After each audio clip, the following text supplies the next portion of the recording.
ताकतवर कौन? वो जो फैसले ले सकता है, वो जो फैसलों को इन्फ्लुएंस कर सकता है, या वो जो फैसले लेने वालों को ही बदल दे। अगर हम डेमोक्रेसी की बात करें तो कहीं ना कहीं डेमोक्रेसी लोगों को, प्रजा को ये ताकत देती है कि वो उन लोगों को बदल सके जो फैसला लेते हैं। लेकिन क्या डेमोक्रेसी का मतलब सिर्फ इलेक्शन है? क्या डिसेंट्रलाइजेशन ऑफ पावर डेमोक्रेसी के एलिमेंट को स्ट्रांग नहीं करता? क्या सेंट्रलाइजेशन ऑफ पावर डिक्टेटरशिप के एलिमेंट को स्ट्रांग नहीं करता? अगर हम हिंदुस्तान की बात करें तो सेंट्रलाइजेशन ऑफ पावर और डिसेंट्रलाइजेशन ऑफ पावर यानी डिक्टेटरशिप और डेमोक्रेसी के बीच की जो कड़ी है, जो बीच की जो स्थिति है, बीच की जो सिचुएशन है, वो क्या है और उसे कौन निर्धारित करेगा? Hello everyone, my name is Himanshu Rawat and I welcome you all to this online courses conducted by Alliance IAS Academy। अपनी पॉलिटी सीरीज़ को आगे बढ़ाते हुए और ऐसे बहुत सारे सवालों के बारे में सोचते हुए, उनके जवाबों को ढूंढते हुए आज एक इम्पॉर्टेंट टॉपिक है जो हम कवर करने वाले हैं, and that is the idea of basic structure, the doctrine of basic structure.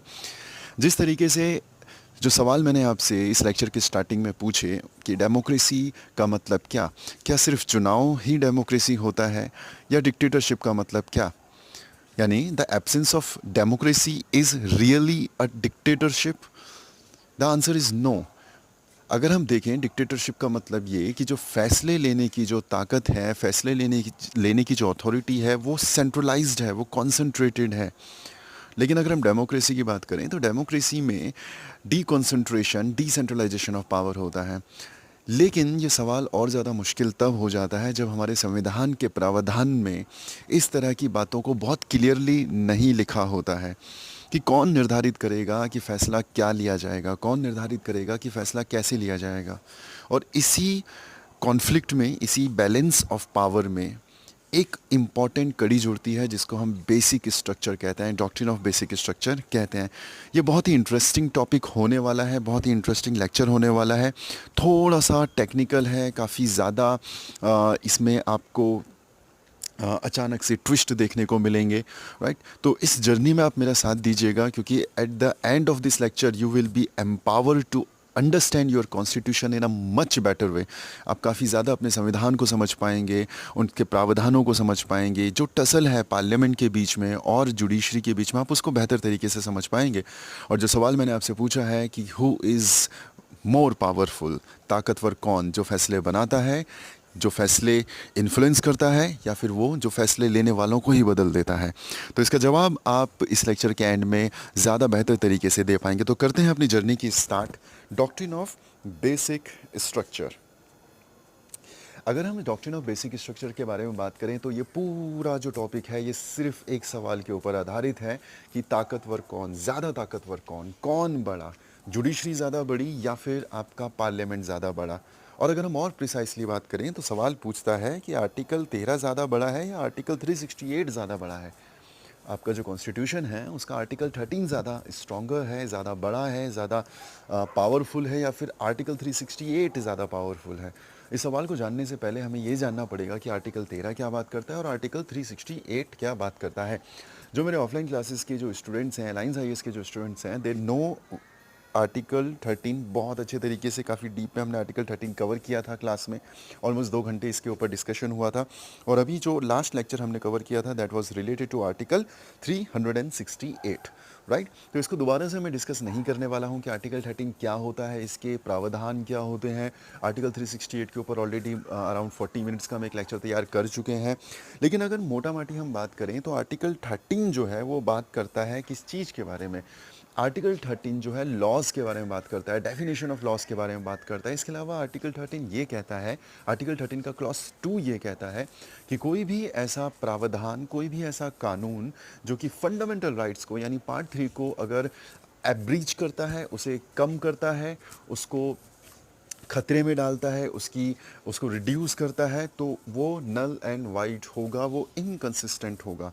Article 13 ये कहता है कि कोई भी ऐसा कानून, संसद के द्वारा बनाया गया कोई भी ऐसा कानून जो कि पार्ट 3 को यानी फंडामेंटल राइट्स को एब्रिज करेगा, उसको कम करेगा, वो क्या होगा? वो इनकंसिस्टेंट होगा, उसे नल एंड वॉइड किया जाएगा, उसे नल एंड वॉइड माना जाएगा। ये है आर्टिकल 13। आर्टिकल 13 में एक तो आपको ये समझना है, दूसरा आपको समझना है law. What is law, the definition of law, law होता क्या है। थोड़ा बहुत रिसर्च करिए, जो मेरे स्टूडेंट्स हैं they have to write in the comment box कि आप लॉ से क्या समझते हैं, क्या क्या चीज़ें हैं जो लॉ की डेफिनेशन में आती हैं, क्योंकि यही सवाल है जो कि डॉक्ट्रिन ऑफ बेसिक स्ट्रक्चर का मूलभूत है। इसका जो फंडामेंटल है that is article 13, right. Article 13 में जो लॉ है उसकी डेफिनेशन क्या है, क्योंकि हमारे संविधान निर्माताओं ने उसको बहुत प्रॉपरली डिफाइन नहीं किया, और वही कारण हो जाता है कि स्कोप ऑफ इंटरप्रिटेशन बच जाता है, और वो स्कोप ऑफ इंटरप्रिटेशन एक कॉन्फ्लिक्टिंग सिचुएशन क्रिएट करता है between the judiciary and the parliament, right. तो ये है आर्टिकल 13। मोटा मोटी इतना समझो कि स्टेट कोई भी ऐसा कानून नहीं बनाएगा जो फंडामेंटल राइट को वायलेट करेगा। और आर्टिकल 368 क्या कहता है, आर्टिकल 368 ये बोलता है कि स्टेट चाहे तो कोई भी कानून बना सकता है, स्टेट चाहे तो कुछ भी अमेंड कर सकता है। तो अगर आप देखें तो दोनों के दोनों जो आर्टिकल्स हैं ये अपने आप में कॉन्फ्लिक्ट सिचुएशन क्रिएट कर रहे हैं। एक तरफ आर्टिकल 13 स्टेट के ऊपर ये पाबंदी लगाता है, ये रिस्ट्रिक्शंस लगाता है कि आप फंडामेंटल राइट्स को वायलेट नहीं कर सकते कानून बनाकर। दूसरी तरफ आर्टिकल 368 स्टेट को ये कहता है कि आप जो चाहे आप वो कर सकते हैं। तो आर्टिकल 13 जो है वो जुडिशरी को सपोर्ट कर रहा है, यानी अगर स्टेट कोई कानून बनाता है जो कि फंडामेंटल राइट्स को वायलेट करेगा तो जुडिशरी उसका जुडिशियल रिव्यू कर सकता है। तो यहाँ पर जुडिशरी ज़्यादा एम्पावर हो रही है, राइट। लेकिन अगर हम आर्टिकल 368 की बात करें तो आर्टिकल 368 जो है वो पार्लियामेंट को ज़्यादा एम्पावर कर रहा है, बिकॉज क्या कह रहा है वो ये कह रहा है कि अगर पार्लियामेंट चाहे तो वो कुछ भी कानून बना सकती है including your fundamental rights. Article 368, right. तो ये पूरी की पूरी जो जंग है ये जुडिशरी वर्सेस पार्लियामेंट है कि ज़्यादा पावरफुल कौन, जुडिशरी या फिर पार्लियामेंट। इस कहानी की स्टार्ट होती है इस कैरेक्टर के साथ जिसे आप बहुत अच्छे से जानते हैं, पंडित जवाहरलाल नेहरू, भारत के पहले प्रधानमंत्री। तो आपको थोड़ा बहुत अगर इतिहास पता हो तो आप जानते हैं कि कॉन्स्टिट्यूएंट असेंबली जब बनी थी तो कॉन्स्टिट्यूएंट असेंबली के बहुत मुख्य पार्ट थे आपके जवाहरलाल नेहरू। वही कॉन्स्टिट्यूएंट असेंबली जो है हिंदुस्तान का संविधान तैयार करती है, कॉन्स्टिट्यूशन तैयार करती है, और वही कॉन्स्टिट्यूएंट असेंबली जो है एक इंटरिम गवर्नमेंट की तरीके से भी काम कर रही होती है। तो जैसे ही हिंदुस्तान आज़ाद होता है, जैसे ही हिंदुस्तान रिपब्लिक बनता है, अब प्रधानमंत्री चुना जाता है किसे, प्रधानमंत्री चुना जाता है जवाहरलाल नेहरू को। जब जवाहरलाल नेहरू को प्रधानमंत्री चुना जाएगा तो Jawaharlal Nehru as a prime minister of India he will focus on the developmental work. जब आपको डेवलपमेंटल वर्क पर फोकस करना है यानी विकास कार्यों पर फोकस करना है, तो विकास करने के लिए आपको संसाधनों की ज़रूरत है, आपको रिसोर्सेज की ज़रूरत है। रिसोर्सेज मतलब आपको वाटर की ज़रूरत है, आपको इलेक्ट्रिसिटी की ज़रूरत है, आपको लैंड की ज़रूरत है, आपको फैक्ट्रीज़ की ज़रूरत है, सो एंड सो फोर्थ, राइट। तो अगर आपको सड़कें बनानी हैं, आपको फैक्ट्रीज़ डालनी हैं, आपको विकास कार्य करने हैं, तो यू नीड लैंड, आपको ज़मीन की आवश्यकता है। लेकिन जब आपको ज़मीन की आवश्यकता होगी, ठीक, तो आपको ज़मीन को एक्वायर करना पड़ेगा, आपको लैंड लेना पड़ेगा। अब समझ रहे हैं, यानी कि नेहरू जी को ज़मीन की आवश्यकता है, राइट। उनको रिसोर्सेज की आवश्यकता है क्योंकि उन्हें वहाँ पे रेल पटरी बिछानी है, या फिर उन्हें सड़क बनानी है, या कोई फैक्ट्री डालनी है, राइट, या कोई प्लांट वहाँ पर बनाना है, तो उनको लैंड चाहिए। और उन्हें लैंड चाहिए तो वो जो लैंड है there is very high possibility कि वो प्राइवेट लैंड होगा, क्योंकि उस वक्त भी जो है ज़मींदारी प्रथा अपने पीक पर थी। ज़मींदारों के पास 500 एकड़, हज़ार हज़ार एकड़ ज़मीन हुआ करती थी।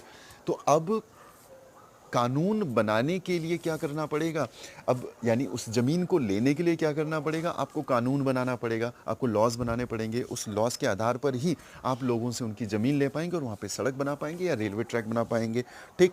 लेकिन लेकिन लेकिन यहाँ पे पंडित नेहरू के सामने एक बहुत बड़ा चैलेंज आता है, और वो चैलेंज होता है आपका आर्टिकल 31।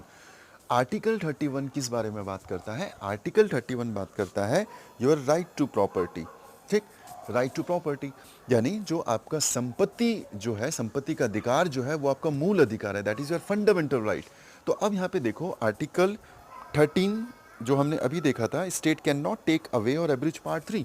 आर्टिकल 13 का क्लॉज 2 ये कहता है कि स्टेट किसी भी तरह का ऐसा कोई कानून नहीं बनाएगा जो आपके फंडामेंटल राइट को वॉयलेट करेगा। और क्योंकि प्रॉपर्टी आपका फंडामेंटल राइट है, इस वजह से अब पंडित नेहरू जो है कानून नहीं बना सकते। किस चीज़ से रिलेटेड, लैंड से रिलेटेड, वो लैंड नहीं एक्वायर कर सकते। ओके, ये एक चैलेंज आता है पंडित नेहरू के सामने। क्यों? क्योंकि फंडामेंटल राइट है आपका राइट टू प्रॉपर्टी, और राइट टू प्रॉपर्टी को आर्टिकल 13 का क्लॉज 2 जो है वो प्रोटेक्ट कर रहा है। Am I very clear? बहुत बेसिक तरीके से मैं समझाने की कोशिश कर रहा हूँ इसको, और आगे चल के थोड़ा सा कॉम्प्लिकेटेड हो सकता है, तो प्लीज़ मेरे साथ बने रहिए।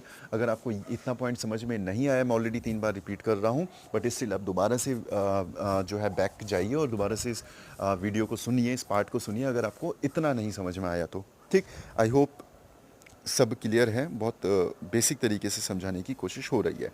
ओके, तो अभी होगा क्या, इस तरह की सिचुएशन जब बनेगी तो इससे देखो, दो तरह की पार्टीज हैं जो आपस में टकराएंगी। एक तो स्टेट, डीएम साहब आपके, ठीक, और दूसरा किसके हितों का वॉयलेशन हो रहा है यहाँ पे, किनके इंटरेस्ट का वॉयलेशन हो रहा है, जमींदारों के इंटरेस्ट का वॉयलेशन हो रहा है। तो जमींदार तो नाराज होंगे, जमींदार कहेंगे बॉस की राइट टू प्रॉपर्टी तो भाई हमारा फंडामेंटल राइट है, आर्टिकल 31 में दिया हुआ है, आपको क्या इस बात से लेना देना कि मेरे पास 500 एकड़ है या मेरे पास 1000 एकड़ है, प्रॉपर्टी तो मेरा जन्मसिद्ध अधिकार है, तो मेरा फंडामेंटल अधिकार है, तो आप मुझसे वो नहीं ले सकते। अगर आप अमरीश पुरी से उसकी ज़मीन नहीं लोगे तो डीएम साहब फैक्ट्री कहाँ पे खोलेंगे, डीएम साहब रास्ते कहाँ पर बनाएंगे, डीएम साहब रेलवे ट्रैक कहाँ पर बिछाएंगे। डीएम रिप्रेजेंटिंग स्टेट, ठीक, डीएम यहाँ पे स्टेट को रिप्रेजेंट कर रहा है। तो आप याद रखना, एक बहुत फेमस मूवी है ये, आप कभी देखिएगा इसमें, और इसमें राजकुमार का एक बहुत फेमस डायलॉग है कि डीएम तो हम शौक के लिए बने हैं, ठीक है, टाइम पास के लिए वो डीएम बना है, तो उसी मूवी का शायद ये सीन है। तो यहाँ पे ज़मींदार साहब हैं, ज़मींदार साहब के जो हित हैं वो इंटरेस्ट जो है वो वायलेट होंगे अगर कानून बनाया जाता है। स्टेट मजबूर है कानून बनाने के लिए क्योंकि डेवलपमेंटल वर्क नहीं हो पाएगा फिर, लेकिन स्टेट बना नहीं सकता क्योंकि आर्टिकल 13 का क्लॉज 2 क्या करेगा, स्टेट को रोक रहा है वो करने से, क्योंकि आप फंडामेंटल राइट वायलेट नहीं कर सकते। ओके, तो होता क्या है, नेहरू जो हैं एक रास्ता चुनते हैं, और नेहरू क्या करेंगे, नेहरू आर्टिकल 368 का इस्तेमाल करेंगे। फिर से देखो आर्टिकल 368 में क्या लिखा था, आर्टिकल 360 में लिखा था, 68 में लिखा था कि पार्लियामेंट कैन अमेंड एनीथिंग। तो नेहरू क्या करते हैं, नेहरू बोलते हैं भैया मैं 13(2) नहीं पढ़ रहा हूँ, 13 में क्या लिखा है, आई डू नॉट केयर, मैं जा रहा हूँ 368 के साथ। और 368 पार्लियामेंट को सुप्रीम पावर देता है कि आप जो चाहे आप वो चेंज कर सकते हैं, वो बदल सकते हैं, ठीक। तो नेहरू जो हैं 13 को स्किप करते हैं और 368 के ऊपर चले जाते हैं। अब वो 368 का इस्तेमाल करेंगे तो क्या करेंगे, 368 कॉन्स्टिट्यूशनल अमेंडमेंट के बारे में बात कर रहा है, जो अभी हमने लास्ट लेक्चर में कवर किया था, यानी संविधान संशोधन के बारे में बात कर रहा है।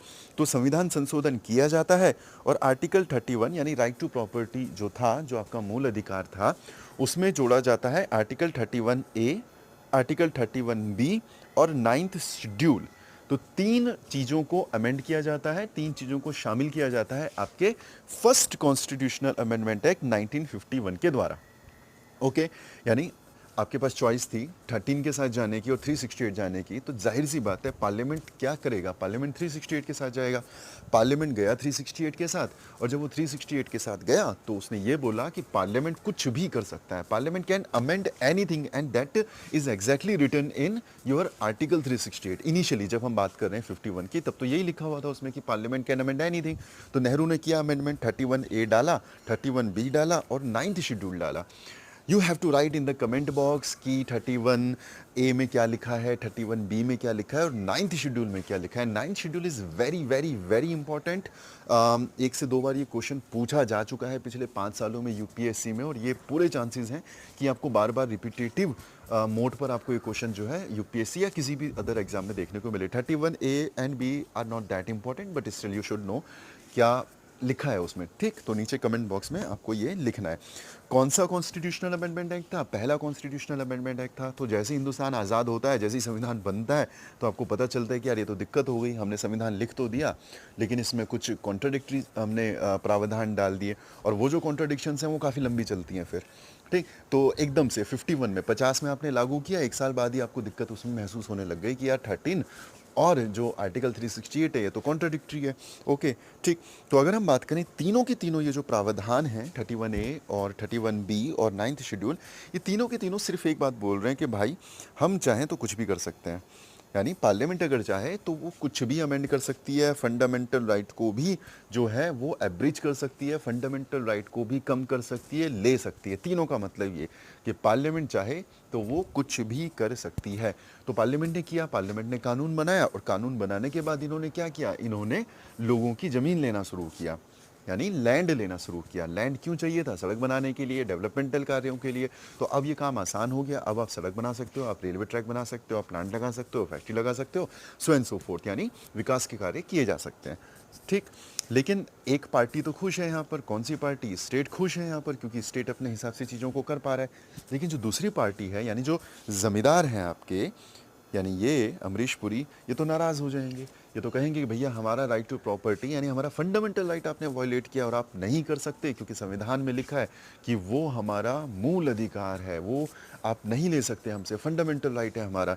तो अब दोनों जो पार्टीज़ हैं वो आपस में टकराएंगी, और कहाँ पे टकराएंगी? कोर्ट में जाएंगी। सनी देओल को अमरीश पुरी अपना जो है लॉयर नियुक्त करते हैं, और सनी देओल जो है वो जाते हैं कोर्ट में, और कोर्ट में जो है ये केस जाता है पहली बार। ठीक। ठीक।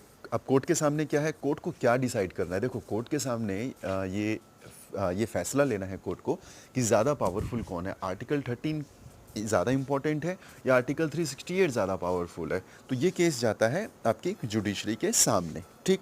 केस का नाम होता है शंकरी प्रसाद केस 1951। पहला अमेंडमेंट 1951 में होता है। तो उसके रिस्पॉन्स में अब क्या होगा? जमींदार जो हैं वो कोर्ट में जाएंगे और शंकरी प्रसाद केस होगा 1951 में। शंकरी प्रसाद केस में होता क्या है? दोबारा से सवाल कोर्ट के सामने आता है कि भैया आर्टिकल 13 बड़ा है कि आर्टिकल 368 बड़ा है। अगर कोर्ट ये बोले कि भाई आर्टिकल 13 ज़्यादा बड़ा है, अगर आर्टिकल 13 ज़्यादा बड़ा है तो पार्लियामेंट क्या नहीं कर पाएगा? पार्लियामेंट जो है फंडामेंटल राइट को अमेंड नहीं कर पाएगा। समझ में आ रहा है? अगर आर्टिकल 13 ज़्यादा पावरफुल मान लिया गया बाय द जुडिशरी, तो क्या नहीं किया जा सकता? आपके फंडामेंटल राइट को जो है वो कम नहीं किया जा सकता, उसे अमेंड नहीं किया जा सकता। और अगर आप फंडामेंटल राइट को अमेंड नहीं करोगे तो इसका मतलब आर्टिकल 31 को आप अमेंड नहीं कर पाओगे। अगर आप आर्टिकल 31 को अमेंड नहीं कर पाओगे तो आप ये नहीं डाल सकते, आप ये नहीं डाल सकते, आप ये नहीं डाल सकते। ठीक है, शेड्यूल तो खैर डाल सकते हो, लेकिन 31A और 31B नहीं डाल सकते। क्यों नहीं डाल सकते? क्योंकि पार्ट 3 जो है यानी फंडामेंटल राइट है वो आर्टिकल 12 से लेकर आर्टिकल 35 तक जाते हैं। ठीक। तो 31 जो है वो आपके फंडामेंटल राइट है, तो आप उसको नहीं अमेंड कर सकते। लेकिन अगर वो ये कहें कि भैया आर्टिकल 368 ज़्यादा इंपॉर्टेंट है, तो फिर पार्लियामेंट कुछ भी बदल सकती है। ओके। तो ये सिचुएशन थी जुडिशरी के सामने। पहला जो केस आया था शंकरी प्रसाद केस 1951 में। ठीक। तो ये आपके जज भाई साहब हैं। जज क्या करेगा? जज सारी सिचुएशन को समझेगा, सुनेगा। यूनिक कंडीशन है, पहली बार इस तरह का केस आया है, तो कोई रेफरेंस पॉइंट भी नहीं है। बट फाइनली क्या करता है जज? शंकरी प्रसाद केस में सुप्रीम कोर्ट का जजमेंट आता है।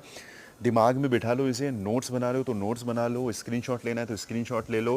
ठीक। जब तक तुम लोग यूपीएससी की तैयारी कर रहे हो या किसी भी एग्ज़ाम की, बड़े एग्ज़ाम की तैयारी कर रहे हो, ये बात याद रखनी है आपको। बेसिक स्ट्रक्चर आपको कहीं ना कहीं देखने को मिलेगा, प्री में मिलेगा, मेंस में तो आप खून से लिख के ले लो, मिलेगा ही मिलेगा। अदरवाइज आपको इंटरव्यू में तो डेफिनेटली आपसे पूछा जाएगा बेसिक स्ट्रक्चर। तो शंकरी प्रसाद केस वो पहला केस था जो रिलेटेड है आपके बेसिक स्ट्रक्चर से, जो रिलेटेड है ये बात जानने में कि आर्टिकल 13 ज़्यादा पावरफुल है या आर्टिकल 368 ज़्यादा पावरफुल है। तो यहाँ पे वो क्या कहता है? यहाँ पे दो बातें बोलता है। पहला ये, the definition of law does not include a constitutional amendment.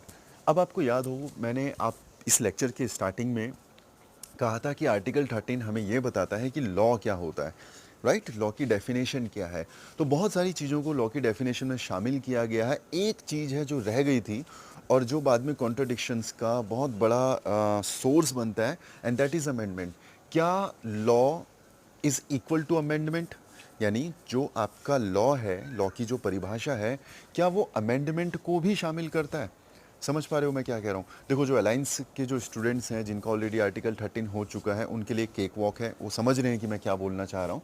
लेकिन जो लोग पहली बार इस टॉपिक को सुन रहे हैं, समझ रहे हैं, उनके लिए थोड़ा मुश्किल हो जाएगा। देखो, एक चीज़ समझना, लॉ जो होता है ना, लॉ में बहुत सारी चीज़ें हो जाती हैं। लॉ में आपके जैसे बाय लॉज हो जाते हैं, ठीक है, रूल्स एंड रेगुलेशंस जो हैं वो लॉज हो जाते हैं।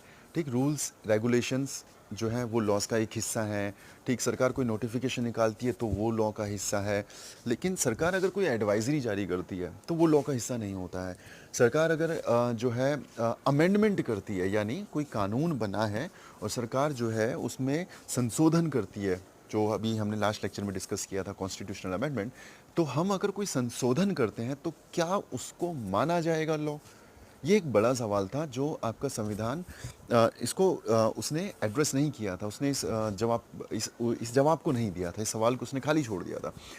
अब अगर देखो बहुत बारीकी से समझो इसको, अगर हम उसको यानी अगर हम कॉन्स्टिट्यूशनल अमेंडमेंट को लॉ मानेंगे, अगर हम कॉन्स्टिट्यूशनल अमेंडमेंट को लॉ मानेंगे, फिर से सुनो, ध्यान से सुनो, अगर हम कॉन्स्टिट्यूशनल अमेंडमेंट को लॉ मानेंगे तो दिक्कत क्या होगी?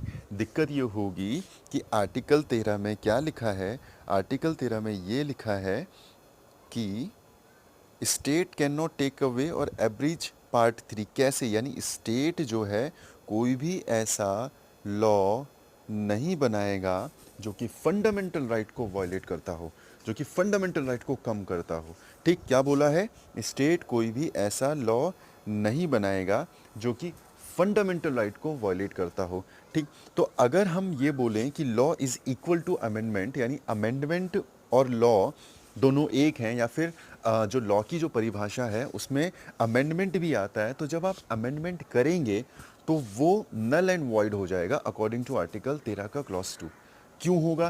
क्योंकि वहाँ पे शब्द लिखा है लॉ, और आप ये बोल रहे हो कि लॉ के अंदर आ जाता है आपका अमेंडमेंट। तो अगर भाई आप अमेंडमेंट भी करेंगे तो इसका मतलब ये हो गया कि आर्टिकल 13 में जो लॉ की डेफिनेशन दे रखी है आप उसे वायलेट कर रहे हो। समझ पा रहे हो? लेकिन अगर हम ये बोलें कि अमेंडमेंट लॉ का हिस्सा नहीं है, तो क्या आप अमेंडमेंट कर सकते हो? आप बिल्कुल कर सकते हो। आप समझ पा रहे हो मैं क्या कह रहा हूँ? मैं फिर से बताता हूँ आपको। अगर हम ये बोलें कि अमेंडमेंट लॉ का हिस्सा है, ठीक, तो अगर आप फंडामेंटल राइट्स को चेंज करने के लिए, उसको कम करने के लिए, उसमें अमेंडमेंट करने के लिए अगर आप कोई कॉन्स्टिट्यूशनल अमेंडमेंट करते हो तो वो नल एंड वॉइड माना जाएगा। क्यों माना जाएगा? Because that is a part of the law. और क्योंकि वो लॉ का हिस्सा है, आर्टिकल 13 में क्या लिखा है कि आप किसी भी तरह का ऐसा लॉ नहीं बना सकते जो फंडामेंटल राइट को वायलेट करता हो।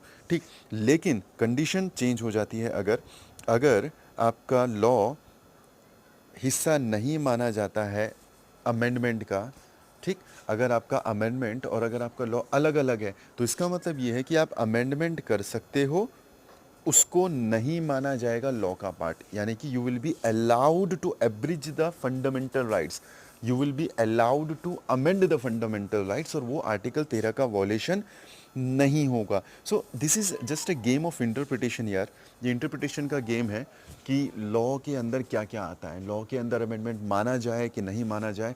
और ये एक कंफ्यूजिंग स्टेट इस वजह से हो गई क्योंकि जब कॉन्स्टिट्यूशनल जो मेकर्स हैं, जब वो इस इन प्रावधानों को बना रहे थे, तो शायद ये पॉइंट उन्होंने स्किप कर दिया, शायद इस बात को वो समझ नहीं पाए कि ये कितना बड़ा इशू आगे चलकर हो सकता है। लेकिन ये एक बड़ा मुद्दा बनता है और यहीं से जो है पूरी कॉन्फ्लिक्टिंग सिचुएशन आ जाती है।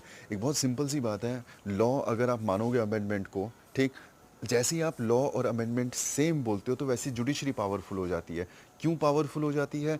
इसलिए क्योंकि अब जो पार्लियामेंट है वो अमेंडमेंट नहीं कर पाएगी क्योंकि आर्टिकल 13 स्ट्रांग हो जाएगा। लेकिन जैसे ही आप अमेंडमेंट को लॉ नहीं मानते हो तो पार्लियामेंट सुप्रीम हो जाएगी। क्यों हो जाएगी? क्योंकि आर्टिकल 368 स्ट्रांग हो जाएगा। समझ पा रहे हैं मैं क्या कह रहा हूँ? अगर नहीं भी समझ में आ रहा है तो थोड़ा सा इसको 2-3 बार और रिपीट करिए।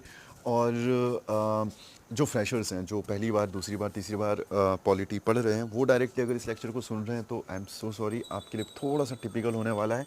लेकिन जो अब थोड़ा सा एक मिडिल स्टेज में आ चुके हैं, दे नो कि हम किस बारे में बात कर रहे हैं। ठीक, तो ये एक कंडीशन बनती है किसके सामने? जज के सामने, शंकरी प्रसाद केस में। ठीक है, तो जज क्या बोलेगा? जज यही बोलेगा, जज बोलता है भाई कि definition of law does not include a constitutional amendment. ठीक, does not include a constitutional amendment. इसका मतलब लॉ और कॉन्स्टिट्यूशनल अमेंडमेंट अलग अलग हैं। तो जैसे ही कॉन्स्टिट्यूशनल अमेंडमेंट अलग हो जाता है लॉ से, इसका मतलब पार्लियामेंट क्या कर सकता है? पार्लियामेंट अमेंडमेंट कर सकता है और फंडामेंटल राइट्स को एब्रिज कर सकता है, फंडामेंटल राइट्स को वॉयलेट कर सकता है, फंडामेंटल राइट्स को नागरिकों से ले सकता है। ठीक, इसका मतलब article 368 is stronger than article 13। पहला जो केस आता है, शंकरी प्रसाद केस आता है, उसमें यह कहा जाता है कि आर्टिकल 368 ज़्यादा पावरफुल है, पार्लियामेंट कुछ भी अमेंड कर सकता है। इसका मतलब क्या होता है? इसका मतलब ये होता है कि पार्लियामेंट जो है वो स्ट्रॉन्गर है, पार्लियामेंट जो है वो ताकतवर है। किससे? जुडिशरी से। तो पहला जो आपका राउंड है, राउंड वन, आर्टिकल 368 जीत चुका है, यानी पार्लियामेंट जीत चुकी है। तो ये जो पावर का जो टसल चल रहा है, इसका जो पहला राउंड है, वो पहला राउंड कौन जीता है? पार्लियामेंट जीती है। कौन जीता है? आर्टिकल 368 जीता है। This was the judgement given in Shankari Prasad case 1951। उसके बाद आ जाता है आपका दूसरा केस, जिसे हम जानते हैं Sajjan Singh versus state of Rajasthan के नाम से। Okay, Sajjan Singh versus state of Rajasthan 1964 का केस होता है। इसमें क्या बोलती है जुडिशरी? जुडिशरी कहती है भाई जो अमेंडमेंट शब्द है ना आर्टिकल 368 में, ठीक, आर्टिकल 368 में जो अमेंडमेंट जो शब्द लिखा है, उसका मतलब ये है कि पार्लियामेंट कुछ भी अमेंड कर सकती है, इंक्लूडिंग फंडामेंटल राइट। ओके, तो सज्जन सिंह केस में, जो कि 1964 में आता है, सुप्रीम कोर्ट का ये जजमेंट आता है कि जो 368 में जो शब्द लिखा है ना अमेंडमेंट, वो अमेंडमेंट कुछ भी अमेंड करने के बारे में बात कर रहा है, इंक्लूडिंग योर फंडामेंटल राइट्स। ठीक, तो यहाँ पर कौन जीता है? यहाँ पे दोबारा से आपका 368 जीत गया। तो राउंड टू में दोबारा से आपका आर्टिकल 368 जीत जाता है, यानी आपकी पार्लियामेंट जीत जाती है। ओके, समझ में आया? राउंड वन में भी पार्लियामेंट जीती है, राउंड टू में भी पार्लियामेंट जीती है। इनडायरेक्टली बोलें तो आर्टिकल 368 जीता है इसमें। ओके ओके, आगे बढ़ते हैं।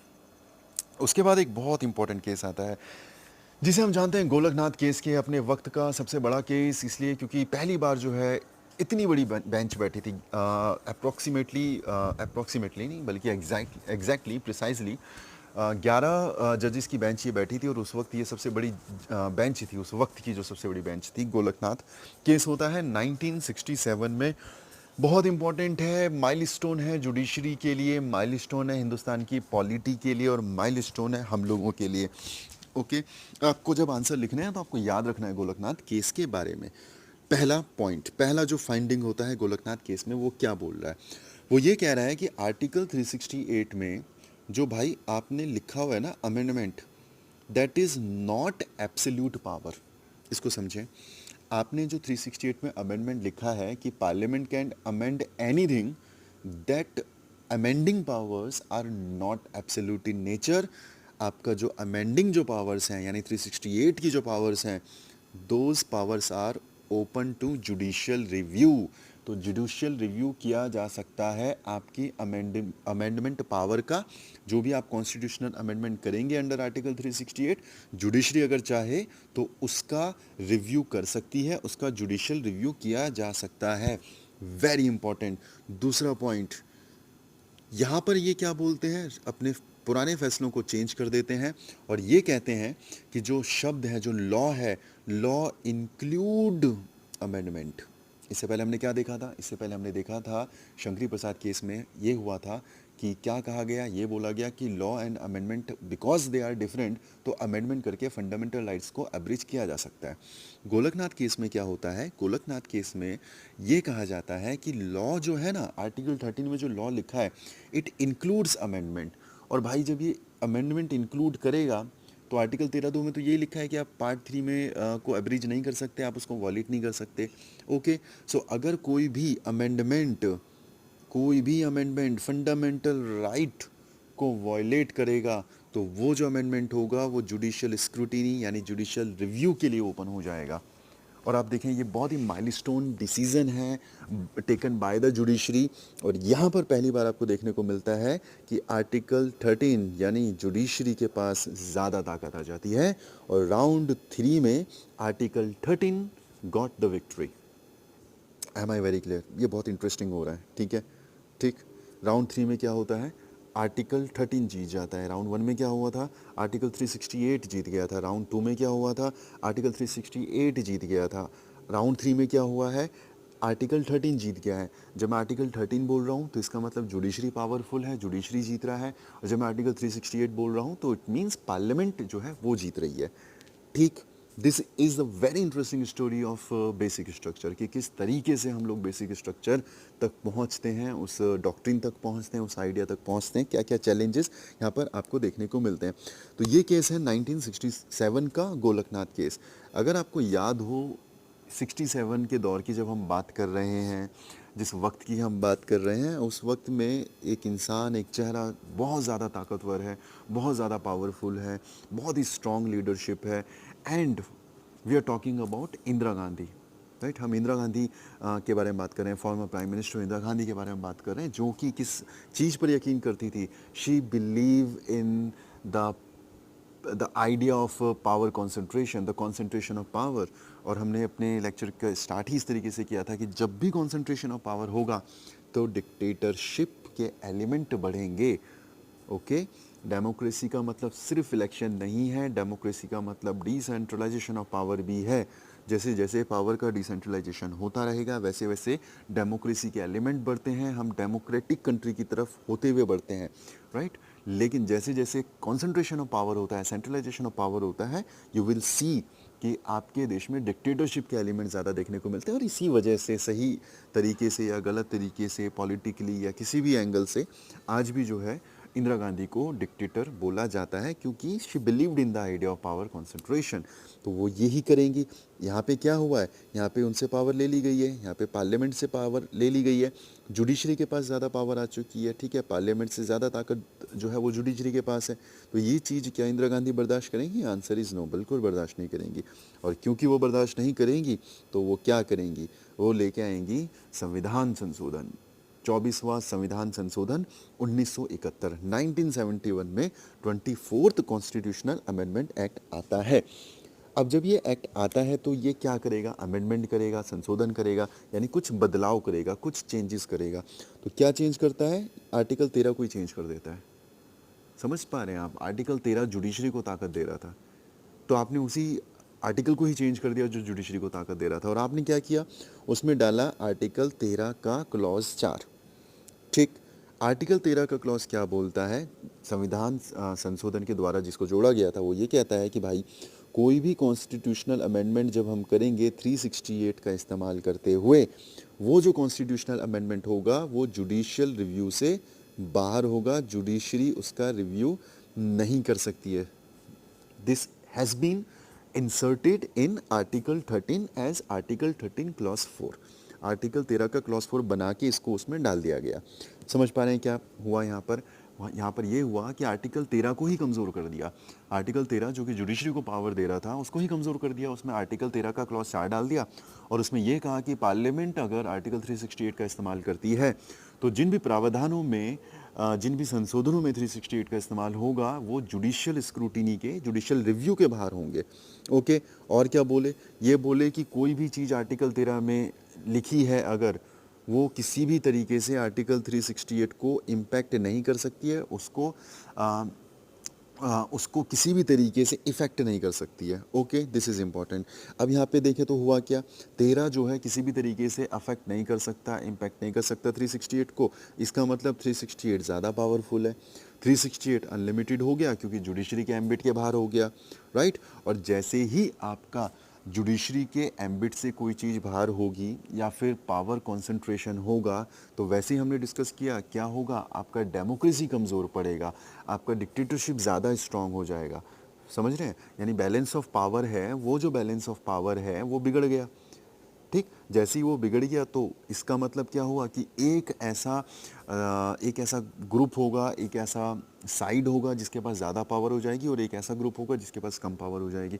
तो यहाँ पर क्या हुआ, जो आपकी पार्लियामेंट है उसके पास ज़्यादा पावर हो गई, ठीक, 368 के लिए। तो जैसे ही वो ज़्यादा पावर होती है तो ये माना जा सकता है कि डिक्टेटरशिप के जो एलिमेंट है हम उसकी तरफ बढ़ रहे हैं, हम जो है डेमोक्रेसी से दूर हट रहे हैं, ठीक। तो राउंड 4 क्या होगा? राउंड 4 जाहिर सी बात है आर्टिकल 368 जीत गया। राउंड 3 में क्या हुआ था? आर्टिकल 13 जीता था गोलकनाथ केस में। राउंड 4 आता है और राउंड 4 में क्या होता है? कॉन्स्टिट्यूशनल अमेंडमेंट लेके आती हैं Indira Gandhi, 24th constitutional amendment act 1971। और इसमें जो है 13 में कुछ संशोधन कर दिए जाते हैं। ये कहा जाता है कि भैया 13 में जो भी चीज़ें आप करोगे वो 368 को किसी तरीके से इम्पैक्ट नहीं डाल सकती। या फिर आप कह सकते हैं कि 368 में जो भी आप अमेंडमेंट करोगे आर्टिकल 13 उसमें किसी भी तरीके से जुडिशियल रिव्यू नहीं कर सकता, स्टार्ट नहीं कर सकता, ठीक है। तो राउंड 4 में आपका 368 जीत गया। ओके, ठीक। अब क्या होगा? अब जाहिर सी बात है कि इस तरह का कॉन्स्टिट्यूशनल अमेंडमेंट अगर आप करोगे तो उसको जुडिशरी में चैलेंज किया जाएगा। तो आता है आपका वर्ल्ड फेमस केस। जब तक आप छात्र हैं, जब तक आप पॉलिटी पढ़ रहे हैं, जब तक आप समझ रहे हैं इंडियन पॉलिटी को, तब तक ये केस आपकी जुबान पर हमेशा रहने वाला है, केशवानंदन भारती केस। केशवानंदा भारती केस, ठीक। केशवानंदा भारती केस 1973, 24 अप्रैल 1973 को इसका ऐतिहासिक जजमेंट आता है। और ये ऐतिहासिक दो तरीक़ों से है। केशवानंदा भारती केस का जो जजमेंट आता है वो 24 अप्रैल 1973 को आता है, और यही वो तारीख भी है जब महान क्रिकेटर सचिन तेंदुलकर ने भी इस संसार में अवतार लिया था। ठीक है, तो 24 अप्रैल 1973 को ही सचिन तेंदुलकर का बर्थडे भी आता है और केशवानंदा भारती केस का भी जजमेंट आता है। लेकिन जजमेंट किस चीज़ का, क्या फैसले लेने थे केशवानंदा भारती केस में? देखो, तीन मुद्दे उनके सामने होते हैं। पहला तो ये कि भाई जो आपने 24वां संविधान संशोधन किया है वो कितना वैलिड है, क्या वो वैलिड है भी कि नहीं है। दूसरा सवाल था कि यार जो गोलकनाथ केस में आपने फैसला लिया है, सुप्रीम कोर्ट ने ही लिया है, 11 जजेस की बेंच बैठी थी उसमें, तो वो जो आपने फैसला लिया है उसके ऊपर आपके क्या विचार हैं केशवानंदा भारती केस में, ठीक।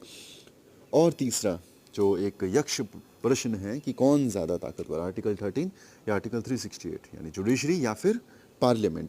तो इन तीन सवालों के, ये तीन सवाल जो हैं ये केशवानंदन भारती केस में सामने होते हैं जुडिशरी के। और क्या करेगी जुडिशरी? जुडिशरी बहुत ही इंटरेस्टिंग डिसीजन इसमें लेती है। क्या लेती है? पहला समझें, वो ये कहती है कि we can not challenge under 13, यानी कोई भी जो संशोधन किया जाएगा 368 के द्वारा, यानी जो अमेंडमेंट किया जाएगा उसको आर्टिकल 13 के तहत चैलेंज नहीं किया जा सकता। वेरी इंपॉर्टेंट, चैलेंज नहीं किया जा सकता मतलब जुडिशियल रिव्यू नहीं होगा। यानी आर्टिकल 368 का इस्तेमाल करके अगर आप कोई कॉन्स्टिट्यूशनल अमेंडमेंट करते हैं तो पहला तो ये कि उसको चैलेंज नहीं करेंगे, दूसरा ये उसका जुडिशियल रिव्यू नहीं होगा। Even if it is violating fundamental right, अगर आपके फंडामेंटल राइट का भी अगर वॉयलेशन हो रहा है तो भी उसको चैलेंज नहीं किया जाएगा, जुडिशरी उसमें इंटरफेयर नहीं करेगी, ठीक। यानी अगर पार्लियामेंट आर्टिकल 368 का इस्तेमाल करती है तो वो जो भी फैसला लेगी वो जुडिशियल स्क्रूटिनी से, जुडिशियल रिव्यू से बाहर होगा। आर्टिकल 13 जो है वहाँ पर काम नहीं करेगा। लेकिन लेकिन लेकिन लेकिन very very very interesting and very important, supreme court का ये कहना होता है केशवानंदा भारती केस में कि ये सारी कंडीशन तो ठीक है भाई, लेकिन you have to follow the doctrine of basic structure, कि आप जो हैं आप कानून बना सकते हैं, आप अमेंडमेंट कर सकते हैं, आप फंडामेंटल राइट्स को भी एब्रिज कर सकते हैं, वॉयलेट कर सकते हैं, अब जो चाहे आप वो कर सकते हैं। हम आपसे आपके अधिकार नहीं लेने वाले, हम जुडिशियल रिव्यू नहीं करने वाले। कंडीशन अप्लाई, कंडीशन अप्लाई ये कि भाई आपको बेसिक स्ट्रक्चर, जो संविधान का जो बेसिक स्ट्रक्चर है आपको उसको फॉलो करना होगा, आप उसके साथ छेड़खानी नहीं कर सकते। तो पूछा गया कि यार बेसिक स्ट्रक्चर क्या मतलब, डॉक्ट्रिन ऑफ बेसिक स्ट्रक्चर संविधान में तो नहीं लिखा है, तो ये क्या है इसका मतलब, ठीक। तो वहाँ पर जुडिशरी जो है डिफाइन नहीं करती है और आज तक डिफाइन नहीं किया गया है कि बेसिक स्ट्रक्चर एक्चुअल में होता क्या है। लेकिन इसको समझें आप, एक व्यक्ति थे हिदायतुल्लाह, ओके। तो ये कहा जाता है कि हिदायतुल्लाह जो है उनका ये पॉइंट ऑफ व्यू था जो काफ़ी ज़्यादा इम्पॉर्टेंट भी था। जस्टिस हिदायतुल्लाह, उनका ये कहना था कि कानून में दो चीज़ें होती हैं, लेटर एंड स्पिरिट। तो अभी तक हम चाहे सज्जन सिंह केस हो, चाहे शंकरी प्रसाद केस हो, हम लेटर के साथ जा रहे थे, हम ये देख रहे थे कि कॉन्स्टिट्यूशन में लिखा क्या है। लेकिन हिदायतुल्लाह का ये कहना है कि we also have to consider the spirit behind the constitution, क्या स्पिरिट है, क्या सोच है उस कॉन्स्टिट्यूशन को बनाने के लिए। तो अब वो ये कहते हैं कि जब हमारे संविधान निर्माता आर्टिकल 13 के क्लॉज 2 में ये लिख रहे हैं, या आर्टिकल 13 में ये लिख रहे हैं कि स्टेट कोई भी ऐसा कानून नहीं बनाएगा जो फंडामेंटल राइट को वॉयलेट करता हो, तो जाहिर सी बात है वो ये चाहते हैं कि नागरिकों के फंडामेंटल राइट सुरक्षित रहें। जब वो आर्टिकल 368 लिख रहे हैं और जब वो ये कह रहे हैं कि पार्लियामेंट चाहे तो कुछ भी वो अमेंड कर सकता है, तो इसका मतलब है कि वो पार्लियामेंट को पावर दे रहे हैं कि वक्त के अनुसार पार्लियामेंट जो है बदलाव लेके आ सके आपके संविधान में। लेकिन क्या वो ये चाहते थे कि पार्लियामेंट पूरे संविधान को बदल दे? क्या वो ये चाहते थे नागरिकों के उनसे फंडामेंटल राइट छीने जा सके? क्या वो ये चाहते थे कि आपके संविधान के स्वरूप को चेंज कर दिया जाए?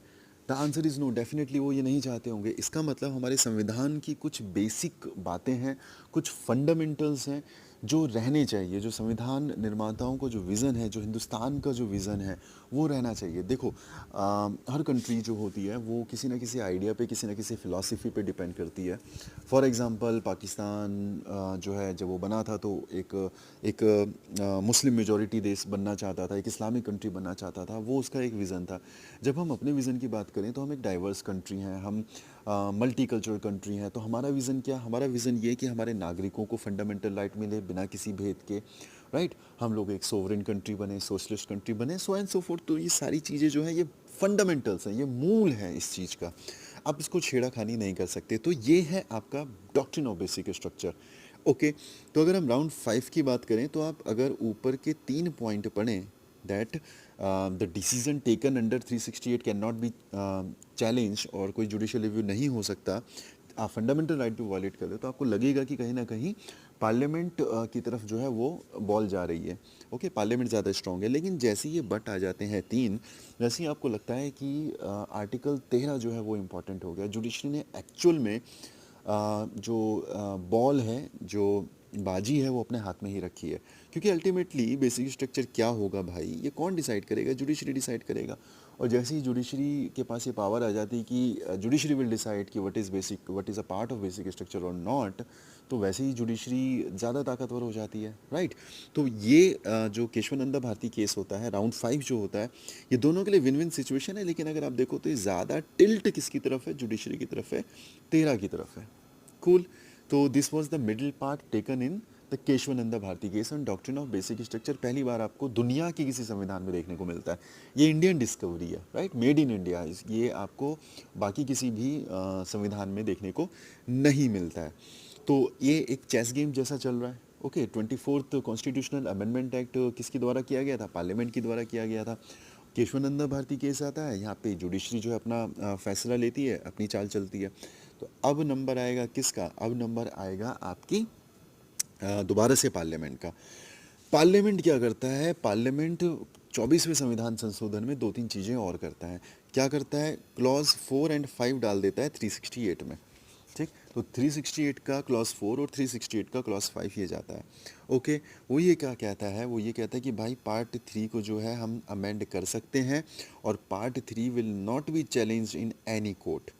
ओके, दूसरा वो क्या कहता है? वो ये बोलता है कि यार जो पार्लियामेंट है ना, पार्लियामेंट जो है वो विल दिखा रहा है लोगों की। पार्लियामेंट सुप्रीम है, क्योंकि जो इंडियन डेमोक्रेसी है, जहाँ जो लोग हैं, जो जनता है, जनता का शासन है डेमोक्रेसी का मतलब। तो जनता क्या कर रही है? अपने रिप्रेजेंटेटिव को भेज रही है। तो जो पार्लियामेंट में जो लोग बैठे हैं वो रिप्रेजेंटेटिव हैं जनता के, तो वो सुप्रीम हुए, ना कि जुडिशरी। क्योंकि जुडिशरी चुन के नहीं आती है, इलेक्ट होके नहीं आती है। इलेक्ट होके कौन आता है? इलेक्ट होके आपकी पार्लियामेंट आती है, आपके मेंबर ऑफ पार्लियामेंट आते हैं। तो उनका ये आर्ग्यूमेंट था कि वी आर सुप्रीम, यानी पार्लियामेंट सुप्रीम है। ठीक, सुप्रीम कोर्ट का ओपिनियन होता है इंदिरा गांधी वर्सेस राजनारायण केस में। जब ये केस जाता है तो इंदिरा गांधी वर्सेस राजनारायण केस में सुप्रीम कोर्ट ये बोलता है कि the doctrine of basic structure is very confusing, is very vague और ट्रांसपेरेंट नहीं है। ये समझ में नहीं आ रहा है किसी के कि doctrine of basic structure actual में है क्या। और क्योंकि जुडिशरी ने डिफाइन नहीं किया था केशवानंदन भारती केस में, इस वजह से ये बहुत ज़्यादा क्लियर पिक्चर शो नहीं कर रहा है। और इसी वजह से इंदिरा गांधी वर्सेस राजनारायण केस में दोबारा वो ये बोलते हैं पार्लियामेंट कैन अमेंड एनीथिंग, और डॉक्ट्रिन ऑफ बेसिक स्ट्रक्चर जैसी कोई चीज़ नहीं है उस, बिकॉज इट इज़ वेग, वो कोई क्लियर पिक्चर शो नहीं कर रहा है, तो उसको फॉलो करना इज़ नेक्स्ट टू इम्पॉसिबल। और राउंड 6 में आप दोबारा से देखते हैं कि आपका आर्टिकल 368 जीत रहा है in Indira Gandhi versus Rajnarain case. Okay, ठीक।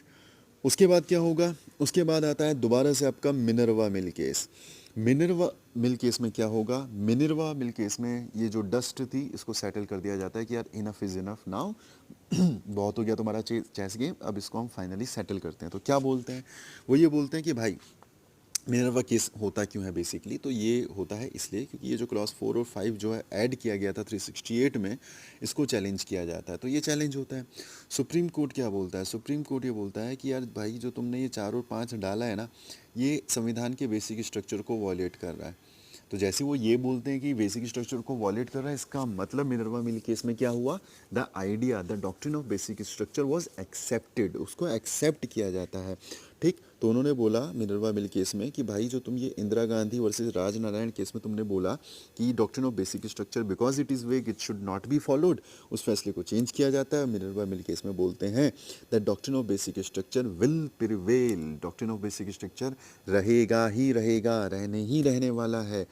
और ये जो सेवेंथ राउंड होता है, फाइनली इसमें ना तो जुडिशरी जीतती है, ना ही आपकी पार्लियामेंट जीतती है, जीतता है आपका कॉन्स्टिट्यूशन। Constitution is supreme. और जो सवाल था कि कौन ज़्यादा ताकतवर है, क्या जुडिशरी ज़्यादा ताकतवर है, क्या पार्लियामेंट ज़्यादा ताकतवर है, क्या प्रधानमंत्री ज़्यादा ताकतवर हैं, क्या प्रेसिडेंट ज़्यादा ताकतवर हैं, तो हिंदुस्तान के पर्सपेक्टिव से अगर हम बात करें, हिंदुस्तान के कॉन्टेक्स्ट में हम बात करें, हिंदुस्तान में कॉन्स्टिट्यूशन इज़ मोस्ट पावरफुल, सबसे ज़्यादा ताकतवर अगर कोई है तो वो कॉन्स्टिट्यूशन है। तो सेवन्थ राउंड जो होता है मिनर्वा मिल केस में, उसमें आपका संविधान जीत जाता है। ठीक, सो this is the story of doctrine of basic structure की किस तरीके से कहानी चलती है, एक टसल होती है between the parliament and the judiciary, और किस तरीके से उस टसल का एंड जो है वो मिनर्वा मिल केस में आता है। लेकिन जो डॉक्ट्रिन ऑफ बेसिक स्ट्रक्चर था that has been introduced in your Keshavananda Bharati case. तो ये सारे केस आपको याद रखने हैं। आपको आर्टिकल 13 याद रखना है, आपको 368 याद रखना है। ये पूरा की पूरी जो जंग है 13 और 368 के बीच में ही जा रही है। सो हम अपनी पॉलिटी सीरीज़ को आगे बढ़ाएंगे, इस लेक्चर को यहीं पे समाप्त करते हैं। कल हम बात करने वाले हैं किस चीज़ के बारे में, कल हम बात करने वाले हैं पार्लियामेंट्री फॉर्म ऑफ गवर्नमेंट के बारे में। संसदीय प्रणाली क्या होती है, दो तरह की फॉर्म ऑफ गवर्नमेंट होती हैं, presidential form of government and prime minister form of government, also known as parliamentary form of government और cabinet form of government, so and so forth. तो इसके बारे में बात करेंगे, तब तक के लिए ध्यान रखिए अपना। Thank you so much, thank you for listening. May God bless us all, God bless you, bye bye.